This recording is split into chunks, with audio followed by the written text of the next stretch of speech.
In this next video, we're going to take a look at evaluating an expression. So an expression means that there is no equal sign. We're not solving, although we do end up getting these down to a single final answer because we happen to know what the variables stand for. So this is an expression, negative 5x plus c, and they're telling us that c is negative 7 and x is 4. And they want us to plug that in or evaluate and simplify. So I'm going to rewrite my expression, and where the two variables were, you'll see here that I put parentheses. And inside those parentheses, I'm going to evaluate or replace what I know x and c happen to be. So I know that x is 4 and that c is negative 7. And then I would make sure that I follow PEMDAS, P-E-M-D-A-S, order of operations to simplify. When the negative 5 and the 4 are touching, as they are here, that is multiplication. And this is addition, subtraction. So over here. So we always do multiplication before we add or subtract. So negative 5 times 4 is negative 20. Plus negative 7 can be rewritten as just minus 7. You also could leave it as plus a negative, which is the same thing. Negative 20 take away 7 is negative 27. And that is our final answer after we evaluate. You'll also be asked to evaluate problems that contain exponents, and these are the ones that tend to trip people up, especially if you're relying on a calculator, or if you are using a calculator, I should say, without parentheses, or if you're not watching your signs. So I'm going to rewrite this expression, plugging in negative 5 for everywhere there's a y. So this is what it would look like rewritten. Inside this parenthesis is a negative 5 with the squared outside of the parentheses.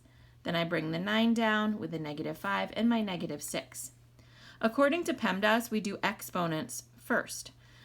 Negative 5 squared, if you don't put it in the calculator correctly, it's going to tell you that it's a negative 25. But negative 5 squared means negative 5 times negative 5. That's what a squared means. It means you have 2 of whatever's in the parentheses. And a negative times a negative is a positive. So negative 5 squared, or negative 5 times negative 5, is actually 25. But not telling the calculator that it has parentheses around it will actually cause an issue in your answer. So I can rewrite this as 25 plus, and then I'm going to leave everything else. And then a lot of times students make a mistake here because the next thing they do is they add the 25 and the 9, and you cannot do that because according to PEMDAS, you have to multiply before you add, and there is an instance of multiplication right here. 9 and negative 5 multiplied is going to leave me with 25 minus 45 minus 6. 25 take away 45 is negative 20. Negative 20 take away 6 is negative 26. And that is your final answer. I was going to cheat and check on a calculator because sometimes in the afternoons when I'm making videos, I second guess myself. And I am on day 2 of no coffee. We will see how long this lasts. I'm onto a new Dunkin' Donuts favorite, which is the Strawberry Dragon Fruit Refresher. Not that you wanted to know that, I'm sure, but sometimes my brain gets a little foggy in the afternoon when I don't have any coffee. And I feel like I'm adding and subtracting wrong. Always mention it to me as well. I always say I'm human, so sometimes I'm thinking about the next step and I'm not even paying attention to the one I'm on. You'll also have problems where you need to evaluate, unfortunately, with fractions. So the first thing I'm going to do is I'm going to replace the x and y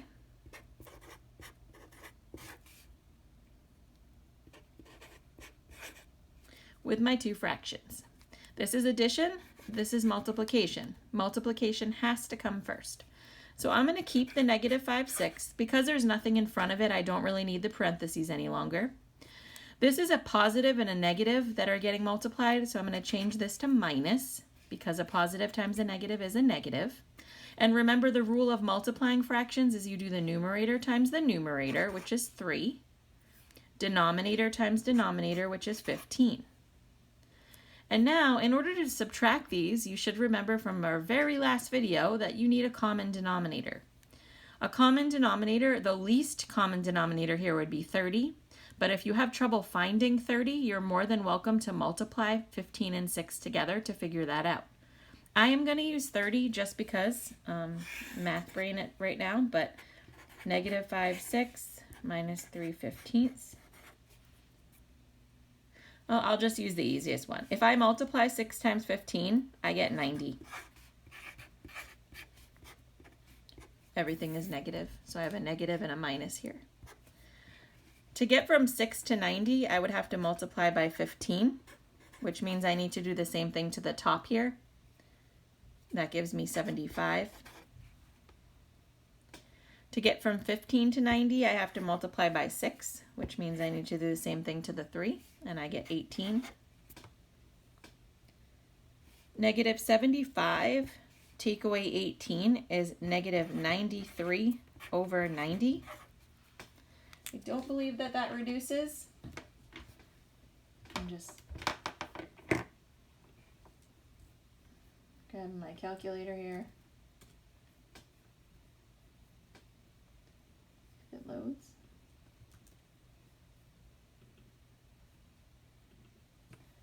Sorry, bear with me really quickly.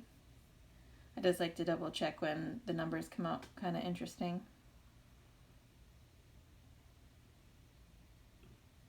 5 divided by 6 minus 3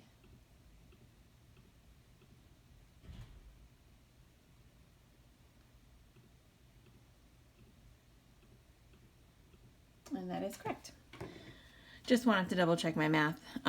90, I know 93, I know, well, 3 will actually go into both of these. So let me do that down below. I'm going to grab another sheet of paper here, just because I ran out of space.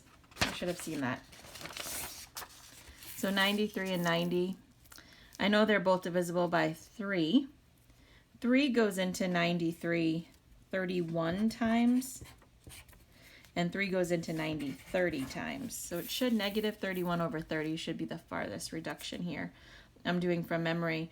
Would 3 go in again? No, 3 wouldn't go in again. 5 goes into 30, but it doesn't go into 31. 6 goes into 30, not 31. So negative 31 over 30 would be your reduced fraction. And we multiplied. Sorry. I wrote a little too much on this piece of paper for you. We multiplied the two fractions and then we subtracted the two fractions. Very different rules for both processes. That is called evaluating. And the second thing I want to go over in this video is something called like terms. Now I have a little definition here. You're welcome to pause and write it down, whatever works for you. This is kind of like my definition that I always kind of modify. But the idea is that if terms are like terms, they have to have the same variable and the same exponent.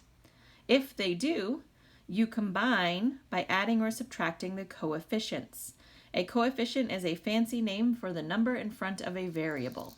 So in this example, 2x plus 3x, the first thing I need to do with adding and subtracting is verify that they have the same variable, and they do. And the second thing is that they have the same exponent. I don't see an exponent here, which means there's technically little ones right here. That's why you don't see them. They have the same variable and the same exponent.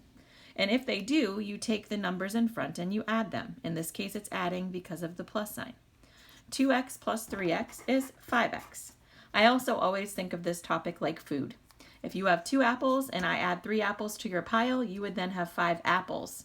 The apples, which is like the x here, does not change. It's the number of apples that is changing. The next one, 3x squared plus 4x squared, can be added because they both have the variable x with the exponent of 2. So 3 plus 4 is 7x squared. So again, remember with adding and subtracting, you are never ever changing the variable parts. When we get to multiplication, I'm going to change this rule again, and I know that that kind of stinks, but I always say that with adding and subtracting, you want to think of objects in front of you. If you have 3 apples and 4 apples, you have 7 apples, not 7 apples raised to some power. Like some people, when we learn exponent rules much later, they will think this 2 becomes a 4. They think that you're supposed to add these exponents, but not with addition.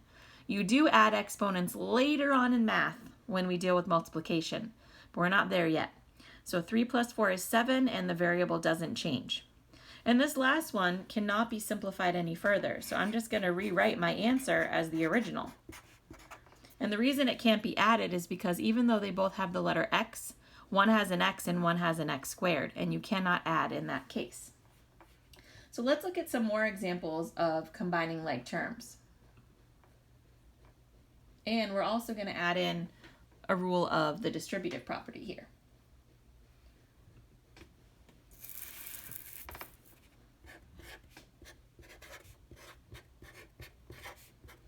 Negative 5c minus 7c. Think money.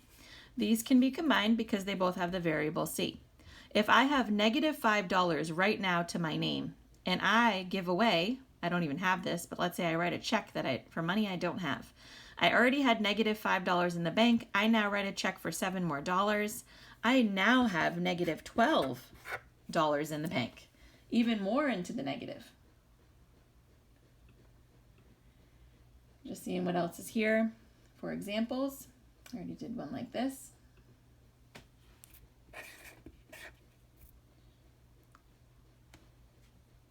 And we're going to take a peek at the distributive property now.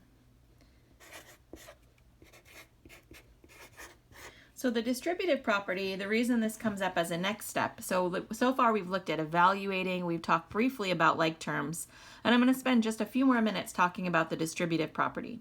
The distributive property actually takes away parentheses in a problem and then allows you to combine like terms. So distributive property and combining like terms go hand in hand. So in front of the parentheses here, we have the number 6. The number 6 needs to get multiplied. I use arrows to everything in the parentheses. So to the 5 and to the W, because the 6 is touching the parentheses.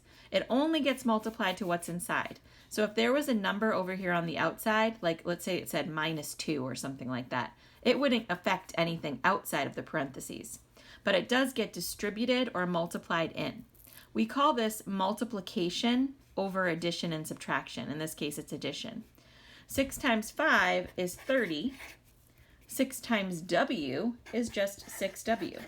And that is your final answer because these cannot be added. I often have students add this though and say that it's 36W. Again, you have to think of food. This is like saying I'm going to take $30 in 6 apples or 6 watermelons. $30 plus 6 watermelons is 36 watermelons. No, $30 plus 6 watermelons is $30 plus 6 watermelons. You can't actually add it together. You'll also notice that in the lesson, sometimes they'll do a problem like this, where the number, instead of the 6 being on the left, they put it on the right. I'm not a big fan of this just because I'm a very visual person and I don't like it when it's on the right like that, but it means the same thing. They want you to multiply this parentheses here, these parentheses, times 2. Often I'll rewrite it and just move the 2 over to the left. But you could leave it like this. Some people will just leave it, and the arrows, instead of the arrows coming from the left side, they come in from the right side. So if I do it this way, I would get 2 times 3, which is 6, and 2 times W, which is 2W, with a minus sign though, because there's a minus sign here. It's positive 2 times a minus W. You can leave it like that, or if you switch the order, and I'm sorry, I didn't have a very good 3 here. That's a 3. No, that was actually a W. Let me rewrite that. If I rewrite it, again, the downfall of having to use Sharpie. If I rewrite it by putting the 2 on this side, I'm still going to multiply the 2 to the 3 and the 2 to the W. I get the same answer. So really either or is completely fine, whatever your comfort level is. And you'll also have to do the distributive property when you are dealing with positives and negatives and things of that nature. So one common example is when you have a set of parentheses, and in front of the parentheses is a minus sign, just like this. And it's still the distributive property, because what you have to realize is that there are parentheses here. I always look inside and see if I can combine any of these, and I cannot because none of them are like terms. But there's a minus sign in front, which is like a -1. So what they're asking you to do here is to multiply each and every term inside, and there are 3 of them. So I need 3 arrows because there's 3 terms by -1. So instead of 4u being negative, it's now going to change to positive. The 2x is also going to change to positive. and the positive 4 is going to change to negative. So the negative in front of the parentheses gets multiplied in like a -1 to each and every term, and all it essentially is doing is changing the signs. Nothing else changes. That's the distributive property, and we're just going to look at a couple more examples, and then I will pause this video. I mentioned one like this before. So our first step here is going to be to remove the parentheses by distributing. And the 3, remember, is only getting distributed into the parentheses. It does not affect the -10u on the outside. These are u's, by the way. 3 times 2u is 6u. And 3 times 4 is 12. But it's not a regular 4, it's a -4. So it's 3 times -4, which is -12. I would then bring down the 10u. And I would look at what I have left. I have 1, 2, 3 terms. Can I combine any of them? Are any of them like terms? I notice that the 6u, and it's not a 10u, it's actually a -10u. So you'll notice when I put boxes around the terms, I always include the signs. So 6u, take away 10u. You have $6 and you write a check for $10. You now have -$4. -12. And that is your final answer. -4u minus 12. So sometimes you will have to distribute and combine. And then number 5 here.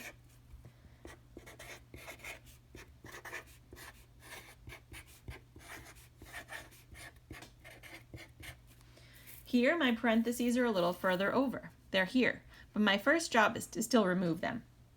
So in this example, I'm not distributing a 3, which is what many people would say. It's actually a -3 that gets distributed.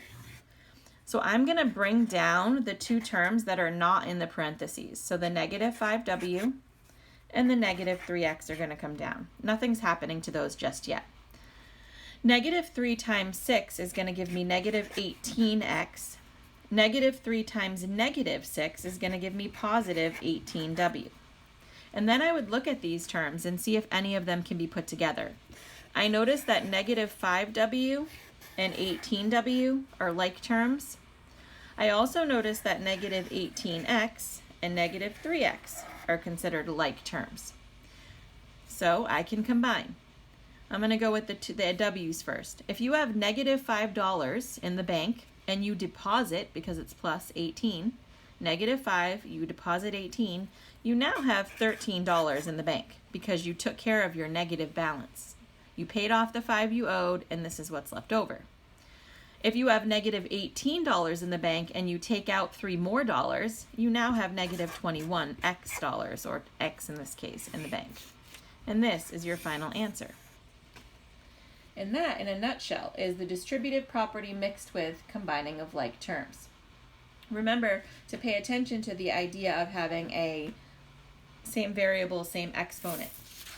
And then there's one last thing covered in this particular homework assignment I wanted to mention. I'm sort of going to mention it out loud, if I can locate it back again. Sorry, bear with me 1 second. You're going to notice some properties in the lesson, and I just wanted to go over a few of them. The vocabulary is all outlined for you in the text, but so you know, there's something called the commutative property, and basically what the commutative property is this. If I have 9 plus 8, commuting means just switching it around. That would be the same as 8 plus 9. And you know it's commutative when the numbers are exactly the same but in a different order. It applies to multiplication and division. And what it means is if you multiply or add in any order, you get the same result. So 3 times 2 is the same thing as 2 times 3. This is called commutative. Now, commutative does not apply to division because you can't divide in any order that you want, just as a side note. The identity is another property you're going to see. Think of what the word identity means to you. Identity means who you are. So if I have something like this, And it says, what would I put here to preserve the, or you tell me actually, what would I put here to make this true? Well, hopefully you say 0, because the only way for this to be true is if I add nothing. So this is called the identity property, because when you take a number and you add nothing to it, which is 0 in math, you get 3 back. You're adding to 3, 0, and getting 3 back. You're identically matching or getting your identity, who you are, back. Another property you're going to see is called the associative property. Associative, I always think of associate. It's who I talk to, who I associate with. So an example of the associative property would be something like this. So this is the left side. I'm going to rewrite this side over here, and I'm going to see if you notice the one change I made. I made one change between the left side and the right side. Now, hopefully you notice the numbers are in the exact same order, but what moved is the parentheses. So that's the main difference between the commutative property and the associative. Commutative, the number order actually changes. Associative property, the number order stays the same, but what changes is the parentheses. Parentheses group things together. So it's like today I want 2 and 3 to talk first, and tomorrow I want 3 and 5 to talk first. So different association. And those are just a few of the rules that you're going to see when you're working through one of the homeworks in ALEKS. Commutative property, associative property, and identity property. And then there's one more, I believe, at least maybe 2 more. Let's take a peek really quick, and then I'm going to wrap this up, I promise. Inverse. So the inverse property was the last one that I didn't cover. And all that means is if you have 5, what would make this true? 5 plus what would give you 0? -5. Inverse numbers are just numbers that are opposites. So 5 and -5. 3 plus -3. So it's when you add 2 numbers together and those 2 numbers would be opposites of each other and give you 0. So remember, commutative is when you literally switch the order. Associative is when you just move around the parentheses, but you don't change the number order. Identity is when you're trying to get 0 or itself, I should say itself back by adding 0. And inverse is when you're trying to get 0. So identity is when you're trying to not change the number you're given. So you add 0 to preserve it. And inverse is when you're actually adding or subtracting, and depending on how it's written, opposites. So I hope that helps with distributive property, like terms, evaluating, and some of the properties that you'll be going through in this class. Thank you so much, and I'm sorry that this video was a little longer.